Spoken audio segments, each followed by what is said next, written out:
Financial markets పై పట్టు సాధించాలనుకునే వాళ్ళు Revanth conduct చేసే వెబినార్ కోసం ఈ నెంబర్ కి కాల్ చేయండి.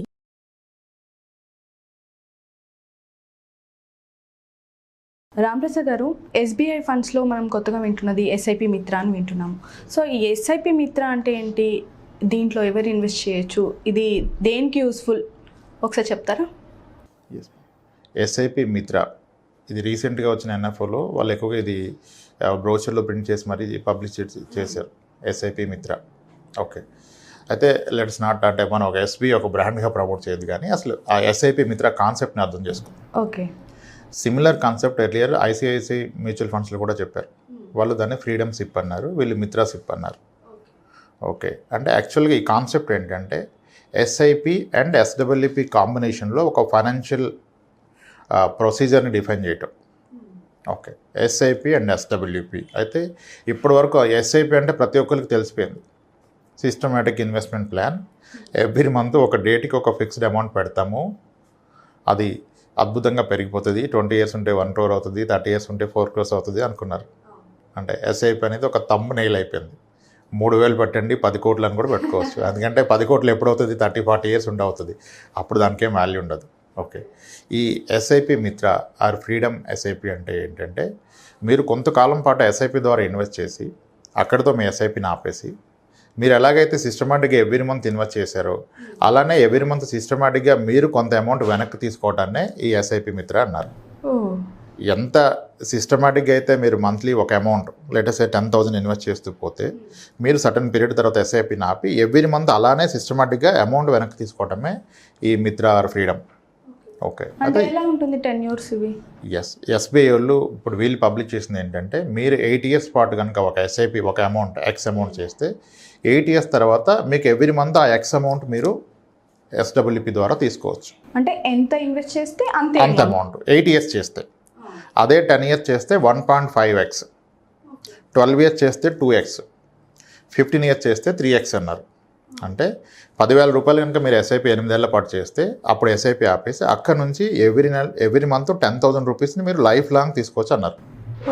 దానికి ఏమి లాక్ ఇన్ పెట్టలేదు.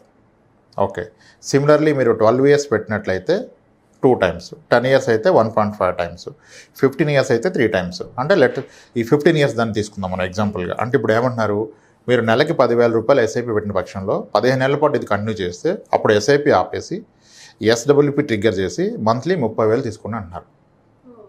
అంటే గ్యారంటీ 30,000 ఎవ్రీ మంత్ పెన్షన్ లాగా తీసుకోమని చెప్తున్నారు, విచ్ ఈజ్ గుడ్ కదా, విచ్ ఈజ్ వెరీ గుడ్. ఎందుకంటే ఇన్సూరెన్స్లో ఎన్నో ప్రొడక్ట్స్ వచ్చాయి ఇప్పుడు గ్యారంటీ రిటర్న్. ఎస్, అయితే థియరిటికల్లీ మనీ తీసుకోవడం పాసిబుల్, కానీ హౌ లాంగ్ అది వస్తుంది అంటే థియరిటికల్లీ పాసిబుల్ అని చెప్పకూడదు. కానీ looking at the past returns, okay, అది లైఫ్ లాంగ్ కాదు, జనరేషన్స్కి వచ్చేస్తుంది, ఎన్ని జనరేషన్స్కైనా వచ్చేస్తాయి. ఓకే, అయితే ఇది ఎలా పాసిబుల్ అంటే ఇప్పుడు టిపికల్గా మ్యూచువల్ ఫండ్స్ ఎస్ఐపి అంటే అందరు ఇప్పుడు 14-15 ఎస్ఐపి క్యాలిక్యులేటర్లు ఎంతెంతో పెట్టి క్యాలిక్యులేట్ చేస్తున్నారు. అవన్నీ వదిలేద్దాం, వెరీ కన్జర్వేటివ్ క్యాలిక్యులేషన్ చేద్దాం. ఒక వ్యక్తి నెలకి 10,000 రూపాయలు ఎస్ఐపి చేస్తున్నారు, 10,000 per month ఎస్ఐపి చేస్తున్నారు. ఓకే, సో ఇతను 15 ఏళ్ల పాటు చేశారు. Okay, 10,000 SIP for 15 years period చేసి అది కనుక ఒక 12% రిటర్న్ ఇస్తాయి. 12% is a conservative return in the diversified equity fund. It's an equity fund, something like flexi cap, multi cap fund అనుకోండి. 12% తీసుకోవచ్చు, ఎందుకంటే మనకి లార్జ్ క్యాప్ ఫండ్స్ కూడా 11% ఇచ్చాయి 15 years average return. So multi cap డెఫినెట్గా 12 ఇచ్చే అవకాశం మాత్రం ఉంది. Okay, in case 10,000 rupees per month ఎస్ఐపిని 15 years పాటు కనుక మీరు పెట్టగలిగినట్లయితే దాని వాల్యూ అట్ 15% గ్రో అయితే ఇంచుమించుగా 49.5 lakhs అవుతుంది. అంటే అరౌండ్ రౌండ్ ఫిగర్ 50 lakhs అనుకోండి. ఇప్పుడు ఏంటి, ఆ రోజు మీరు ఎస్ఐపి ఆపేశారు. ఎస్ఐపి ఆపేస్తే మీ మ్యూచువల్ ఫండ్ అకౌంట్లో 50 లక్షల రూపాయలు జమ కూడింది. మీరు రిడెంప్షన్ కొడితే 50 లక్షలు మీ అకౌంట్కి వస్తాయి. ఇప్పుడు వీళ్ళు చెప్తున్న కాన్సెప్ట్ ఏంటి, అప్పుడు మీరు ఆ అమౌంట్ తీసుకోవద్దు, దాన్ని అలాగే ఉంచి దాని నుంచి నెలకి 30,000 రూపాయలు ఎస్డబ్ల్యూపి ట్రిగ్గర్ చేయండి అంటున్నాడు. ఎస్డబ్ల్యూపి అంటే systematic withdrawal plan. Systematic withdrawal అంటే మనం ఎవ్రీ మంత్ వెళ్ళి విత్డ్రా చేయకుండా ఫస్ట్ ఆఫ్ ఆల్ మ్యూచువల్ ఫండ్ని మీరు ఎప్పుడైనా ఎంతైనా విత్డ్రా చేసుకోవచ్చు. అలా మీరు చేయకుండా సిస్టమేటిక్ ఒక రిక్వెస్ట్ ఇవ్వండి, ఎవ్రీ మంత్ 30,000 ఇవ్వండి నాకు ఎవ్రీ మంత్ ఫస్ట్ కానీ. సో దట్ ఎవ్రీ మంత్ ఫస్ట్కి 30,000 ఇస్తాడు. 30,000 ఎలా ఇస్తాడు, అక్కడ యూనిట్స్లో 30,000 వర్త్ యూనిట్స్ అమ్మిస్తాడు. ఇక్కడ ఫస్ట్ ప్రికాషన్ ఏంటంటే మీరు ఎస్ఐపి చేస్తున్న టైంలో మీరు పెట్టేది ప్యూర్ ఈక్విటీ ఫండ్. ఎస్ఐపికి ఎప్పుడు most volatile most aggressive pure equity ఫండే కరెక్ట్. ఎప్పుడు మీరు 15 ఇయర్స్ ఉంటాయి. మార్కెట్ వాలటైల్ ఉండి అప్ అండ్ డౌన్ ఉంటేనే మీకు ఎస్ఐపిలో 12-13% వస్తాయి. మార్కెట్లో ఎటువంటి బ్యాడ్ ఈవెంట్ జరగకుండా డౌన్ఫాల్ లేకుండా కన్సిస్టెంట్గా ఎలా వెళ్ళిందంటే మీకు 10% రిటర్న్ రాదు ఈక్విటీలో. ఈక్విటీలో ఎస్ఐపి ద్వారా ఎందుకు ఎక్కువ రిటర్న్ వస్తుందంటే మార్కెట్ వాలటైలిటీ వలన వస్తుంది. సో మీరు 15 ఇయర్స్ పాటు ఉన్నప్పుడు diversified equity fund something like flexi క్యాప్లో ఉన్నప్పుడు 12% వస్తుంది. కానీ మీకు 50 లక్షల రూపాయలు వచ్చాక మీరు డైవర్సిఫైడ్ ఈక్విటీ ఫండ్లో అప్పుడు అది లంసం అయిపోయింది కదా, ఉంటే మాత్రం మీకు వాలటైలిటీ ఎక్కువ ఉంటుంది. మార్కెట్ 20% పడిపోతే 50 లక్షల్లో 20% వెళ్ళిపోతుంది, 10 lakhs. కాబట్టి అప్పుడు ఏం చేయాలంటే, ఇప్పుడు అందుకే వాడేమంటాడంటే ఎస్బీఐలో మీరు first source fund target fund అంటాడు. అంటే ఎస్ఐపి కొన్ని ఫండ్స్ రికమెండ్ చేశారు వాళ్ళ దాంట్లో, అలాగే ఎస్డబ్ల్యూపీకి ఒక ఫండ్ రికమెండ్ చేశారు. సో టిపికల్గా ఏంటంటే మోస్ట్ ఐడియల్ సొల్యూషన్ మీరు ఏ ఎయిమ్స్ అయినా పెట్టుకోండి, ఎస్బీఐ ఐసిఐసి అవసరం లేదు. These 2 are very good fund houses. But అవే అని కాదు, మీరు కెనరా ఫండ్ హౌస్ పెట్టుకోవచ్చు, హెచ్డిఎఫ్సి పెట్టుకోవచ్చు, ఏ ఫండ్ హౌస్ అయినా పెట్టుకోవచ్చు. మీకు 50 లక్షలు జమ కూడాక దాన్ని మీరు ఒక హైబ్రిడ్ ఈక్విటీ ఫండ్లోకి మూవ్ చేయండి.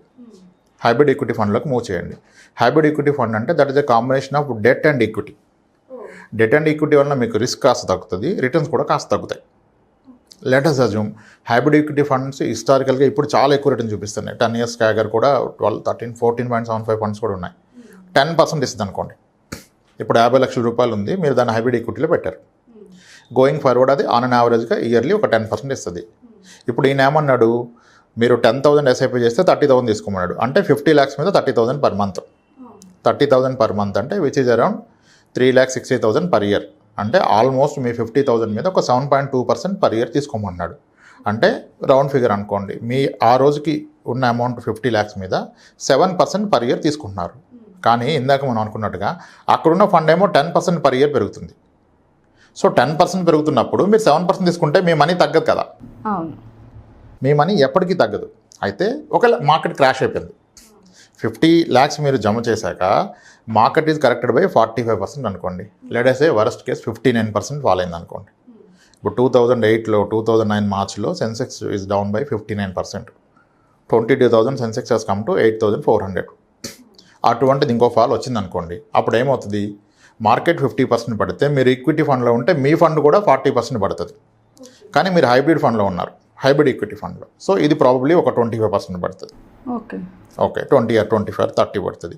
30 పడితే ఏమవుతుంది, మీ 50 lakhs కాస్త తగ్గి 35 lakhs అవుతుంది. అయినా మీకేం అవసరం లేదు, ఆ మనీతో మీకు పని లేదు. మీకు కావాల్సిన నెలకు 30,000 కదా, మీకు 35 lakhs నెలకు 30,000 తీసుకోవచ్చు కదా రిడెంప్షన్ చేసి. అయితే అంత మార్కెట్ పడితే మార్కెట్ అక్కడ ఉంటుందా? 2009 మార్చ్లో ఫాల్ పడితే 2011 కల్లా మళ్ళీ సెన్సెక్స్ వెంట 26,000. సో కాబట్టి మీరు పెన్షనర్ కదా, మీరు మంత్లీ డబ్బులు తీసుకున్నప్పుడు మార్కెట్ పడితే కూడా మీకేం ఇబ్బంది లేదు. మీరు అనుకున్న SWP is like A guaranteed income. Every month మీకు 30,000 వస్తుంది. ప్రాబబ్లీ నెక్స్ట్ 1.5 yearలో 2 yearsలో మళ్ళీ మీ 35 lakhs 50 lakhs అవుతుంది. కానీ మీరు ఒక 10 years కంటిన్యూ అయితే hybrid equity fund on average 10% ఇచ్చేస్తుంది.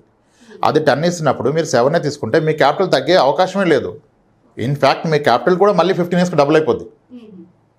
సో అంటే ఇట్స్ లైక్, అంటే మీరు పాస్ట్ హిస్టరీ చూసుకొని గత 15 years returns factoring all volatility in market factor చేసుకుంటే కూడాను ఇది క్వైట్ పాసిబుల్. 10,000 రూపాయలు నెలకి ఎస్ఐపి 15 ఏళ్ల పాటు పెడితే అక్కడ నుంచి ఎవ్రీ మంత్ 30,000 లైఫ్ టైం వచ్చేస్తాయి. సో అయితే 10,000 30,000 బాగుంది కదా రైమింగ్ అని పెట్టకూడదు. అసలు ఇప్పుడు 45 ఏళ్ళ వయసులో ఉన్న వ్యక్తి ఉన్నాడు, 60 ఏళ్ళకి రిటైర్మెంట్, దీని మీద డిపెండ్ అవుదామంటే ఫస్ట్ నెలకి 30,000 సరిపోద్ది ఆయనకి ఖర్చు. ఆయనకి ఇప్పుడే 30,000 అయితే 60 ఏళ్ళు వచ్చాక 30,000 అవుతుంది కదా, 60,000 అవుతుంది కదా. అప్పుడు ఆయన నిజంగా ఈ కాన్సెప్ట్ వర్కౌట్ చేయాలంటే నెలకి 20,000 ఎస్ఐపి పెట్టాలి. ఇక్కడ ప్రాబ్లం ఏంటంటే రిటర్న్స్ ఎంత అవుతుంది అంటున్నారు, కానీ నాకు ఎంత అవసరం చూడట్లేదు. ఖచ్చితంగా ఆయనకి 60,000 కావాలంటే 20,000 ఎస్ఐపి పెట్టాలి, 15 ఏళ్ళు టైం ఉంటాయి. ఓకే, ఇలా పర్పస్ని ఐడెంటిఫై చేసుకొని as a concept it will work out. కానీ amount may not work out for you.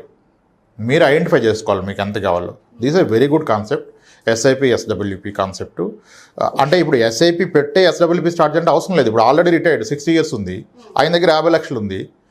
ఇంకా ఆయన ఇప్పుడు కొత్తగా ఎస్ఐపి పెట్టారు కదా, డైరెక్ట్గా 50 లక్షలు తీసుకొచ్చి ఎస్డబ్ల్యూపీ స్టార్ట్ చేసుకొని నెలకు 30,000 తీసేసుకోవచ్చు. ఓకే, అంటే మనం పే చేయకుండా ఉన్న దాంతోనే. ఇప్పుడు మీ దగ్గర డబ్బులు లేవు కాబట్టి మీరు ముందు జమ చేసుకొని తర్వాత ఈ ప్రాసెస్కి వచ్చారు. మీ దగ్గర ఆల్రెడీ డబ్బులు ఉన్నాయి, అప్పుడు ఇంకా ఎస్ఐపి ఎందుకు, ఆ మనీ పెట్టి ఎస్డబ్ల్యూపీ తీసుకోవచ్చు. ఇప్పుడు ఈ కాన్సెప్ట్లో నేను పర్సనల్గా ఒక 60 clients ఉన్నారు నాకు, 60 years అండ్ అబోవ్ ఉండి ఎస్డబ్ల్యూపీ ద్వారా మంత్లీ ఇన్కమ్ గ్యారంటీ ఇన్కమ్ తీసుకుంటున్న వాళ్ళు. మన దగ్గర 86 years ఓల్డ్ క్లయింట్ ఉన్నారు, 82 ఉన్నారు, 76, 68 చాలామంది క్లయింట్స్ ఉన్నారు. This is a perfect solution for them. అందరూ ఇన్వెస్ట్ చేయొచ్చు అంటారా? ఎవరైనా చేసుకోవచ్చు, ఏ ఏజ్ గ్రూప్ అయినా చేసుకోవచ్చు. అండ్ దీనికి నామినీస్ ఉంటారు. నా తర్వాత ఏమవుద్ది మనీ అంటే ప్రాబ్లమే లేదు. You can have multiple nominees, వాళ్ళకి పాస్ అని అవుతుంది. మీరు ఉన్నంతకాలం మీరు ఎవరి మీద ఆధారపడకుండా ఒక పెన్షనర్ లాగా. ఇప్పుడు గవర్నమెంట్ ఎంప్లాయీ రిటైర్డ్ అయితే ఆయనకి పెన్షన్ ఉంది, సో ఆయన ఎవరి మీద డిపెండ్ కాదు. ఒక ప్రైవేట్ ఎంప్లాయీ రిటైర్ అయితే అప్పుడు వాళ్ళకి ఇదొక సొల్యూషన్. ఎస్, ఇదొక అద్భుతమైన కాన్సెప్ట్ అండి, దీన్ని అందరూ వాడుకోవచ్చు. ఓకే రాంప్రసాద్ గారు, మరి టెన్యూర్ అనేది 8 to 15 years అంతవరకు ఉంటుందా? ఎటువంటి టెన్యూర్ ఇక్కడ కాంప్లికేషన్ లేదు. వాళ్ళు ఐడియల్గా ఒక సినారియో చెప్పారు.